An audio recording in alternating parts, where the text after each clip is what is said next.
Salut à tous les postos, bienvenue dans cette nouvelle vidéo. Comme vous le savez, au Paris Saint-Germain, en ce début de saison, et surtout depuis l'arrivée de Pochettino, mais surtout ce début de saison 2021-2022, le PSG joue très mal. C'est exécrable, catastrophique, il n'y a pas d'identité de jeu réelle. Mais au moins, le PSG gagne ses matchs. En championnat, c'est 10 matchs, 9 victoires.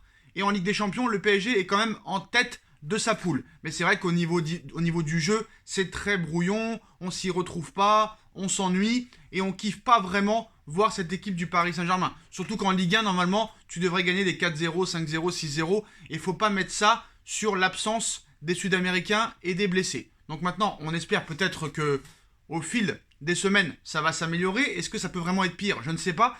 Mais comme vous le savez, avant la trêve internationale, il y a beaucoup d'équipes qui ont chuté, comme le Bayern de Munich à domicile contre Francfort, le Real, le Barça, la Juve a beaucoup de mal. On voit que Manchester a eu beaucoup de mal avec ce match nul à Everton il y a 2 semaines. Mais aujourd'hui, Manchester United, qui a été quand même l'une des équipes qui a le plus recruté cet été, avec des Raphaël Varane, des Jadon Sancho, des Cristiano Ronaldo, et depuis plusieurs années, Manchester United quand même investit beaucoup sur le marché des transferts.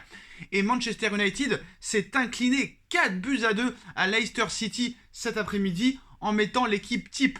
Et on sait que Manchester United, dans ce début de saison, c'est très compliqué. Alors c'est vrai que, honnêtement, Manchester aussi c'est très brouillon. C'est vrai que l'absence de Raphaël Varane aujourd'hui a fait beaucoup de mal à cette équipe parce que Lindelof en défense centrale ça a été catastrophique.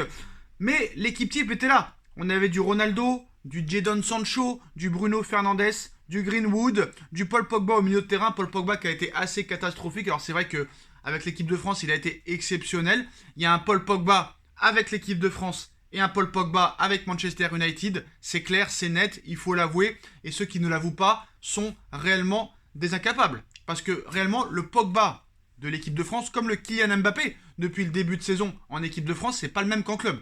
Alors, certes, Mbappé, c'est depuis vraiment quelques années qu'il est très fort en équipe de France. Mais là, Mbappé, ces 2 derniers matchs avec Benzema, il a vraiment fait la folie. Alors que c'est vrai qu'en équipe de France, des fois, il était irrégulier depuis son titre en championnat du monde. Mais maintenant, Paul Pogba, il y a un Pogba en équipe de France qui est très régulier.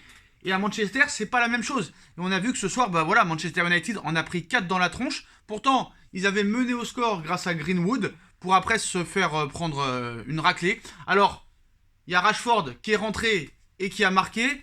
Je pense que le retour de Marcus Rashford va leur faire énormément de bien. Mais vous voyez qu'il n'y a pas que le PSG qui galère en ce début de saison. Je pense que tout le monde galère et c'est vrai que le football a pris un autre tournant, honnêtement un autre tournant.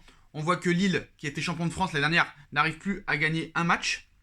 On voit que vraiment il y a beaucoup de surprises et franchement Manchester United quand même avec l'investissement qui a été fait cette année, je pense que la première ligue déjà c'est mort et la Ligue des Champions ça pourrait être aussi compliqué. Donc c'est bien de taper sur le Paris Saint-Germain, il faut le faire à juste titre, mais quand les autres équipes se vautrent, il faut en parler aussi. Que ce soit le Real, Manchester United, on a vu qu'aujourd'hui Manchester City a gagné, mais a eu quand même beaucoup de mal. Il y a quelques années, City, t'en aurais mis 5-6 à cette équipe.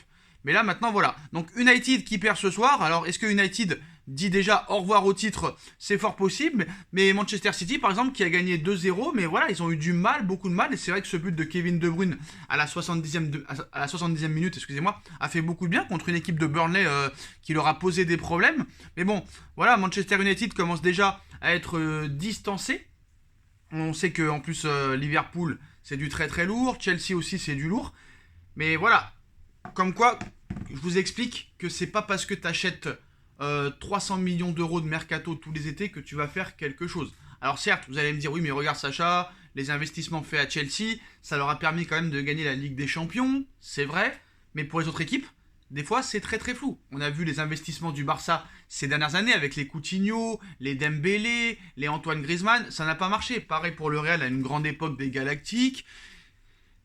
Franchement, c'est pas parce que tu achètes les meilleurs joueurs du monde que tu vas forcément avoir des résultats. Donc après, c'est vrai que le PSG a de la chance de jouer en Ligue 1. Si le PSG jouait en Première Ligue, je pense que tous les matchs qu'ils auraient fait cette saison, ça aurait été très compliqué. Parce qu'on a vu que le PSG aussi a beaucoup de chance, que ce soit au niveau de l'arbitrage et au niveau des actions de jeu. Moi, je me rappelle le match contre Strasbourg. Voilà, Paris mène 3-0, ils se font revenir 3-2, ils prennent un carton rouge sévère. Di Maria contre Lyon, il mérite un carton rouge, il sort pas. Le penalty sur Neymar, il n'existe pas. Et là, le penalty contre Angers, c'est compliqué aussi. Donc voilà.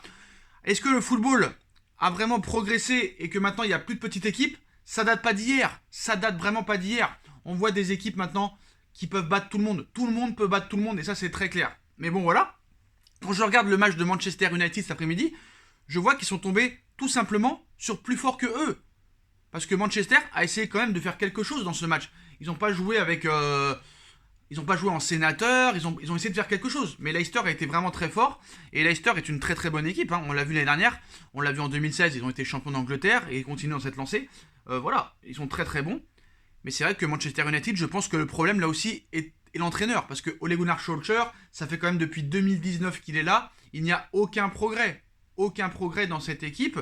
Et avec l'équipe qu'il a à sa disposition, je pense qu'il pourrait faire autre chose. Pour moi, Manchester United n'est pas un danger, que ce soit en Première Ligue ou en Ligue des Champions. Le jeu de Ole Gunnar Solskjaer n'est pas une vraie identité de jeu qui correspond, je pense, à Manchester United et à ses joueurs, parce que ça devrait aller à 300 à l'heure. Sur le papier, c'est quand même assez exceptionnel. Il devrait quand même y avoir un minimum de rythme, un minimum d'identité de jeu. Et là, on ne voit strictement rien. Donc voilà, assez inquiétant quand même pour cette équipe de Manchester United, hein, qui va devoir quand même élever son niveau de jeu, si elle veut pas en plus se faire éloigner du titre, mais en plus de ça, se faire éliminer en Ligue des Champions. Parce qu'on se rappelle du premier match quand même face au Young Boys Bern. Nous, on nous critique à juste titre par rapport au match contre Bruges où on a été catastrophique. Mais rappelez-vous que quand même, Manchester United a perdu à Young Boys Bern. Au Young Boys Bern. Donc faut quand même pas l'oublier. Hein. Faut quand même pas l'oublier. Donc c'est bien de taper sur le Paris Saint-Germain. Mais il faut taper aussi sur les grosses équipes favorites. Surtout que contre Villarreal, ils ont eu une chance pas possible. Donc maintenant, ça va se compliquer pour Manchester United. Ils ont quand même un groupe assez homogène. Mais l'Atalanta Bergame, c'est pas gagné. À l'heure actuelle, ils sont seulement 3e de leur groupe en Ligue des Champions, mais c'est vrai que c'est maintenant une équipe habituée à gagner ou à jouer même l'Europa League, donc voilà. Je pense que Ole Gunnar Solskjaer, s'il se réveille pas, je pense qu'il pourrait vraiment être vite licencié. On sait qu'il y a un mec comme Zidane qui est libre et qui pourrait peut-être venir dans cette équipe, hein, parce que Manchester United est quand même un grand club, mais c'est vrai que depuis Sir Alex Ferguson, il n'y a jamais eu vraiment d'entraîneurs qui ont eu le niveau de cette équipe. Voilà, il y a eu un petit peu Mourinho, mais ça s'est pas si bien passé que ça. Donc voilà. Qu'est-ce qu'on peut dire d'autre? On a vu aussi que Erling Haaland a encore été buteur aujourd'hui avec le Borussia Dortmund. Petit doublé pour Erling Haaland. Voilà, minimum syndical. 67 matchs, 69 buts pour Erling Haaland, qui je pense à l'heure actuelle avec Robert Lewandowski et Karim Benzema sont les meilleurs attaquants du monde. Mais voilà, Erling Haaland franchement est un monstre physique et c'est assez exceptionnel ce qu'il montre. Parce que quand même au Borussia Dortmund, il est assez seul. Après, ce serait bien de savoir qu'est-ce qu'il vaut dans une équipe où il est bien entouré, comme au Paris Saint-Germain ou dans une autre équipe. Mais bon, voilà les postos. Hein. Donc, défaite aujourd'hui 4-2 de Manchester United face à Leicester City. Manchester United, après un mercato exceptionnel, favori à la Ligue des Champions, favori à la Première Ligue, continue à être en difficulté et continue à perdre des matchs et à perdre des points. Dites-moi en commentaire ce que vous en pensez, les postos, ainsi que le match exceptionnel de Erling Haaland avec son doublé et la victoire de Manchester City 2-0 face à cette équipe de Burnley.